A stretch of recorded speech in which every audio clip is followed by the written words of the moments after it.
नमस्कार, मैं हूं निरंजन कुमार और मेरे इस YouTube मंच पर आप सभी का स्वागत है।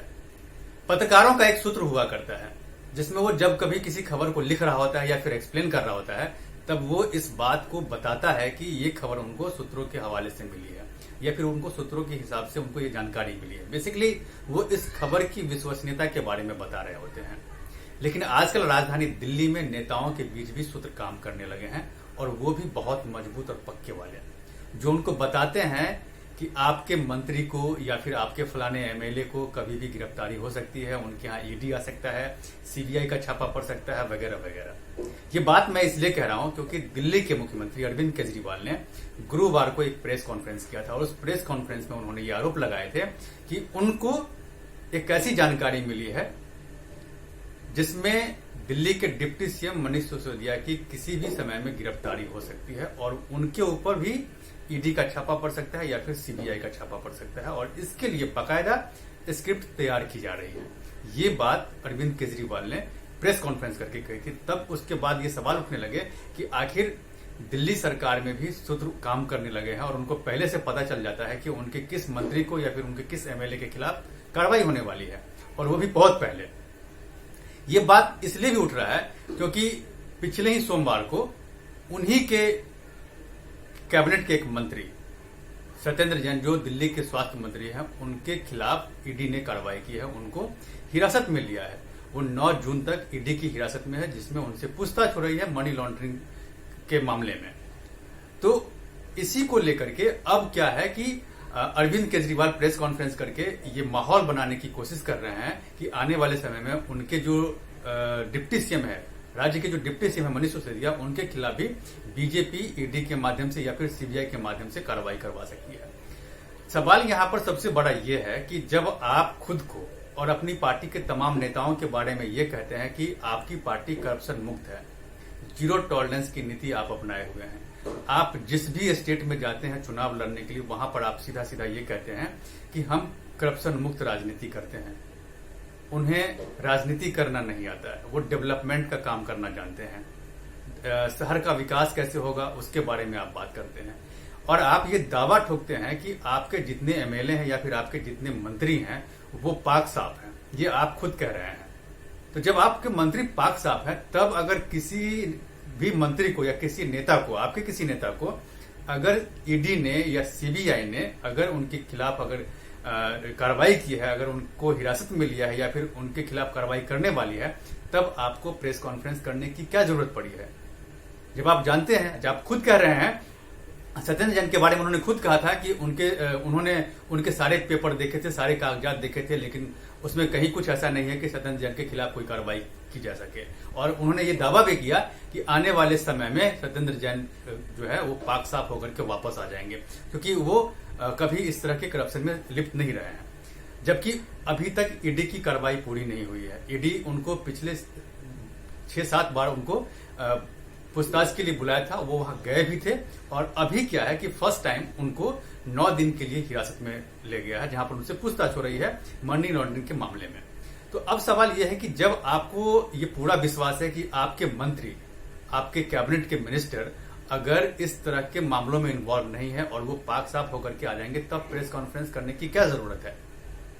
तब आप मनीष सिसोदिया के बारे में आप क्यों कह रहे हैं कि मनीष सिसोदिया के खिलाफ भी कार्रवाई हो सकती है, उनके घर पे भी ईडी का छापा पड़ सकता है या फिर सीबीआई का छापा पड़ सकता है? आप जब ऐसा बोलते हैं तो आप सीधा सीधा विपक्ष को बोलने का मौका देते हैं और इसीलिए विपक्ष आपके ऊपर हमलावर होती है। तब ये कहीं ना कहीं लगता है कि दाल में जरूर कुछ काला है और इसीलिए आप इस तरह के प्रेस कॉन्फ्रेंस कर रहे हैं, क्योंकि पिछले 3-4 दिन से आप लगातार इस तरह की प्रेस कॉन्फ्रेंस कर रहे हैं और माहौल बनाने की कोशिश कर रहे हैं। जब आप खुद कह रहे हैं, आप खुद कह देते हैं कि जब भाई हमारे मंत्री तो इस तरह के हैं नहीं, तो फिर आपको डर किस बात का है? आप जाने दीजिए, सीबीआई ले जाए चाहे ईडी ले जाए, और वो अगर कुछ नहीं किए होंगे तो उनके खिलाफ किसी तरह की कोई कार्रवाई नहीं होगी, पूछताछ होगी और पूछताछ में वो पाक साफ होकर के चले आएंगे। ये बात आप खुद एक्सेप्ट कर रहे हैं, तब आपको डर किस बात का है? लेकिन आपको डर है, इसका मतलब यह है कि दाल में जरूर कुछ काला है, इसीलिए आप इस चीज को छुपाने की कोशिश कर रहे हैं। और देखिए, सबसे बड़ी एक और बात है, इस सत्येंद्र जैन को जब ईडी ने गिरफ्तार किया था और अभी वो उनकी हिरासत में है, वो तब उनके ही फाउंडर मेंबर रहे। कभी उनके फाउंडर मेंबर हुआ करते डॉक्टर कुमार विश्वास, जिन्होंने भी आरोप लगाया था कि ये मामला शुरुआती समय में ही आया था। जब उन्होंने इसके खिलाफ जवाब मांगा था तब इस पूरे मामले पर लिपापोती की गई थी, और वो भी दिल्ली के मुख्यमंत्री अरविंद केजरीवाल के द्वारा। तो देखिए, सिर्फ वो ही नहीं लगा रहे हैं, आपके पुराने जो नेता थे, कभी कपिल मिश्रा जो आजकल बीजेपी में शामिल हो चुके हैं, उन्होंने भी आरोप लगाया था। तब आपको अगर हिरासत में है वो ईडी के तो पूछताछ हो रही है, अगर पाक साफ निकले तो वापस आ जाएंगे। अब आप मनीष सिसोदिया को लेकर के कह रहे हैं, अगर मनीष सिसोदिया भी अगर इस तरह के किसी भी काम में इन्वॉल्व रहे होंगे तब उनके खिलाफ कार्रवाई होगी, और अगर नहीं होंगे तो नहीं होंगी। आप पहले क्यों कह रहे हैं ये सब चीजें? लेकिन देखिए, इस पूरे मामले पर आम आदमी पार्टी की जो नेता है आतिशी, उन्होंने मनीष सिसोदिया को लेकर के क्या कुछ कहा है, जरा इसको सुनिए। केंद्र सरकार ने, भारतीय जनता पार्टी ने अपनी सब एजेंसीज को बुलाया। उन्होंने सीबीआई को बुलाया, उन्होंने दिल्ली पुलिस को बुलाया, उन्होंने एंटी करप्शन ब्रांच को बुलाया, उन्होंने इनकम टैक्स डिपार्टमेंट को बुलाया, ईडी को बुलाया और कहा कि सब लोग फर्जी केस बनाने में लग जाओ, किसी ना किसी केस में तो फंसा के लेकर आओ मनीष सिसोदिया को। ये मैंडेट केंद्र सरकार ने अपनी सारी एजेंसीज को दिया। इसका क्या प्रमाण है हमारे पास? इसका यह प्रमाण है कि अब ये एजेंसियां तरह तरह के फर्जी केस फिर से गाढ़ के निकालने लगी। ये क्या कागज है? ये एक एंटी करप्शन ब्रांच का कागज है, जो एंटी करप्शन ब्रांच ने हरीश खुराना को एक चिट्ठी लिखी है और कहा है कि आपकी एक कंप्लेंट के हमें और सबूत चाहिए। क्या शिकायत है? शिकायत यह है कि मनीष सिसोदिया जी ने दिल्ली के सरकारी स्कूल में पढ़ने वाले गरीब बच्चों के लिए जो कमरे बनाए, उस पर उनके ऊपर केस होना चाहिए। और सबसे इंटरेस्टिंग बात उसमें यह है, और ये हमने हाईलाइट किया है और ये हम सारी मीडिया से शेयर भी करेंगे, कि एसीबी लिखता है, the complaint dated 2 July 2019 submitted by your good self has been forwarded to DCP New Delhi। 23 मई 2022 को 2 जुलाई 2019 की कंप्लेंट निकाली जाती है और उस पर कार्यवाही और कागजात की डिमांड करी जाती है। पिछले 3 साल से कहां था यह केस? पिछले 3 साल से इस पे क्या जांच हुई? पिछले 3 साल से इस पे क्या इन्वेस्टिगेशन, क्या कार्यवाही हुई? नहीं हुई, क्योंकि इन सब एजेंसियों को भी पता है कि यहां पे कोई भ्रष्टाचार नहीं है।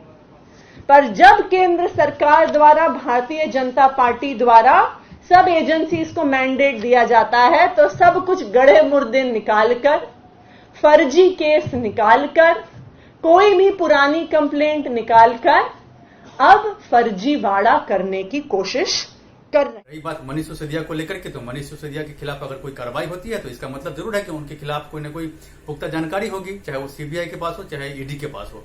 तो ये जब होगी तब होगी। अभी से आप जो माहौल बना रहे हैं वो बहुत ही गलत है और इसका पूरा ही गलत मैसेज आता है। देखिए अब इस पूरे मामले पे क्या होता है उस पर मेरी नजर बनी हुई है।